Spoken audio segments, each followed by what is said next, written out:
আসসালামু আলাইকুম everyone, welcome to Sultana's kitchen. আজকে আমি আপনাদের সাথে রমজানের আগাম প্রস্তুতি নিয়ে একটি ভিডিও শেয়ার করব। রমজানের দৈনন্দিন কাজকে আরো সহজ করার জন্য আজকে আমি আগে থেকে সিদ্ধ করে কিভাবে ছোলা বুট মাস জুড়ে সংরক্ষণ করতে পারবেন সেই প্রসেসটা আপনাদেরকে দেখাবো। আর সাথে আরো দেখাবো একদম পারফেক্ট মুচমুচে পেঁয়াজ বেরেস্তা কিভাবে ঘরে তৈরি করবেন তার রেসিপি। আর সবশেষে থাকবে একদম পারফেক্ট দোকানের মতো চিলি ফ্লেক্স তৈরি করার রেসিপি। আশা করছি আমার আজকের এই ভিডিওটা আপনাদের কাজে আসবে। তাহলে আর কথা না বাড়িয়ে চলুন রেসিপিতে চলে যাই। প্রথমে আমি এখানে 1 কেজি পরিমাণ ছোলা বুট নিয়ে নিয়েছি। আমি ছোলা বুটগুলোকে 6 থেকে 7 ঘন্টা ভিজিয়ে ভালোভাবে ধুয়ে নিয়েছি। এখন আমি এগুলোকে সিদ্ধ করে নিব। সিদ্ধ করার জন্য আমি চুলায় একটা হাঁড়ি বসিয়ে পরিমাণ মতো পানি গরম করে নিয়েছি। এখন আমি ছোলা বুটগুলো দিয়ে দিচ্ছি। ছোলা বুটগুলো দিয়ে এর সাথে অ্যাড করে দিচ্ছি হাফ চা চামচের মতো হলুদের গুঁড়া। এই হলুদের গুঁড়াটা দিলে ছোলা বুটের কালারটা সুন্দর থাকে। সাথে আরও অ্যাড করে দিচ্ছি 2 চা চামচের মতো লবণ। লবণ দিলে ছোলা বুটগুলো সিদ্ধ হতে কম সময় লাগে। এখন আমি এই সবগুলো উপকরণকে একসাথে নেড়ে চেড়ে মিশিয়ে ঢাকনা দিয়ে ছোলা বুটগুলোকে সিদ্ধ করে নিব 30 মিনিটের মতো। 30 মিনিট পর আমি ঢাকনাটা উঠিয়ে এখানে কিছু আলু অ্যাড করে দিচ্ছি। আমি প্রথমে ছোলা বুটগুলোর সাথে আলু দেইনি, কারণ ছোলা বুটগুলো সিদ্ধ হতে হতে আলুগুলো সিদ্ধ হয়ে একদম গলে যাবে। সেজন্য এরকম কিছু সময় পর আলুগুলো যদি ছোলার সাথে অ্যাড করেন তাহলে দেখবেন আলু আর ছোলা বুট দুটো সমানভাবে সিদ্ধ হয়ে আসবে। এখন আমি এগুলোকে ঢাকনা দিয়ে আরো 30 মিনিটের মতো সিদ্ধ করে তারপর ঢাকনাটা উঠিয়ে দেখছি। দেখতেই পাচ্ছেন ছোলা বুটগুলো কিন্তু একদম পারফেক্ট ভাবে সিদ্ধ হয়ে গেছে। একটা ছোলা বুট নিয়ে আমি আঙুলের সাহায্যে একটু টিপে দেখছি। দেখুন ছোলা বুটটা একদমই মোমের মতো গলে যাচ্ছে। এখন আমি এই ছোলা বুটগুলোকে ভালোভাবে ধুয়ে পানি ঝরিয়ে একটা বোলের মধ্যে নিয়ে নিয়েছি। এখন আমি এগুলোকে সংরক্ষণ করব। সংরক্ষণ করার জন্য আমি আজকে পলিব্যাগ ব্যবহার করছি। আমি পলিব্যাগে আমার প্রয়োজন মতো ছোলা বুট নিয়ে নিচ্ছি। আমার একদিনে যতটুকু লাগে ততটুকু, আপনাদের যতটুকু প্রয়োজন ততটুকু করে ছোলা বুট রাখতে পারেন। সাথে আমি এখানে আরও দিয়ে দিচ্ছি 2-3টা করে আলু।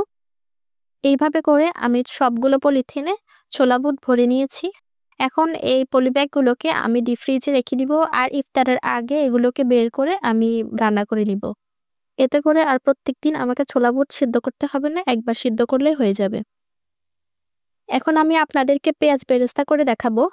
এর জন্য আমি একটা প্যানে পরিমাণ মতো তেল গরম করে নিয়েছি, আর সাথে নিয়ে নিয়েছি পেঁয়াজ। আমি এখানে হাফ কেজির মতো পেঁয়াজ এরকম কুচি করে কেটে নিয়েছি। এখন এটা তেলের মধ্যে অ্যাড করে দিচ্ছি। আমি চুলার আঁচটাকে মিডিয়ামে রেখে পেঁয়াজ বেরেস্তাগুলো বানিয়ে নিচ্ছি। প্রায় 4 থেকে 5 মিনিট পর পেঁয়াজগুলো যখন এরকম হয়ে আসবে তখন এখানে আমি 2 চা চামচের মতো চিনি অ্যাড করে দিচ্ছি। এই চিনিটা দেওয়ার কারণে মূলত পেঁয়াজ বেরেস্তাগুলো একদম মুচমুচে হবে।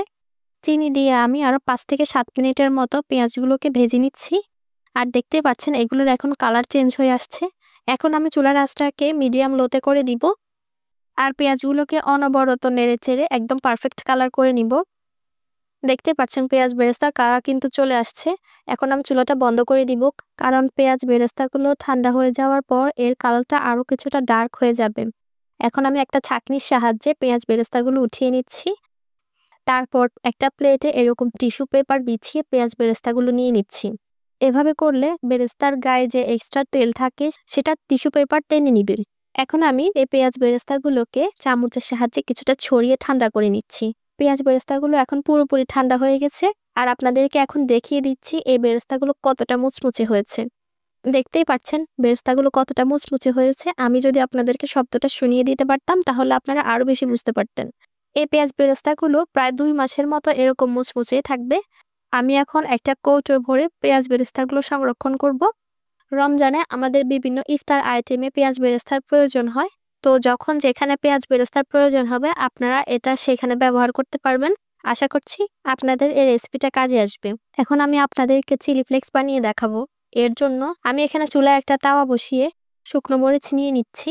তারপর আমি শুকনো মরিচগুলোকে একদম চুলার আঁচটা লোতে রেখে ভালোভাবে টেলে নিব। তেলে কিন্তু সবগুলো শুকনো মরিচকে একদম কালচে করে ফেলা যাবে না, শুধুমাত্র লো আছে এগুলোকে অনবরত নেড়ে চেড়ে একদম মুচমুচে করে ফেলতে হবে। আমি প্রায় 6 থেকে 7 মিনিট পর্যন্ত চুলার আঁচটা একদম লোতে রেখে মরিচগুলোকে মুচমুচে করে নিয়েছি। দেখতেই পাচ্ছেন আমার মরিচগুলো কিছুটা কালো হয়ে এসেছে, তবে পুরোপুরি কালো হয়ে যায়নি। মরিচগুলোকে যদি পুরোপুরি কালচে করে ফেলেন তাহলে কিন্তু চিলি ফ্লেক্সের কালারটা ভালো আসবে না। এখন আমি মরিচগুলোকে চুলা থেকে নামিয়ে কিছুটা ঠান্ডা করে নিব।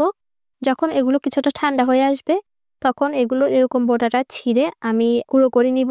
আপনারা যে কোনো উপায়ে গুঁড়ো করতে পারেন, চাইলে হাত দিয়ে গুঁড়ো করতে পারেন, না হলে ব্লেন্ডারে করে গুঁড়ো করতে পারেন অথবা শিলপাতায় বেটে গুঁড়ো করতে পারেন। আমি আজকে এগুলোকে ব্লেন্ডারে করে গুঁড়ো করব। আমি এখানে একটা ব্লেন্ডারে জার নিয়ে নিয়েছি। তারপর এখানে আমি অল্প অল্প করে মরিচ নিয়ে এভাবে ব্লেন্ড করে নিব। দেখতেই পাচ্ছেন আমার চিলি ফ্লেক্সটা কিন্তু এখন তৈরি।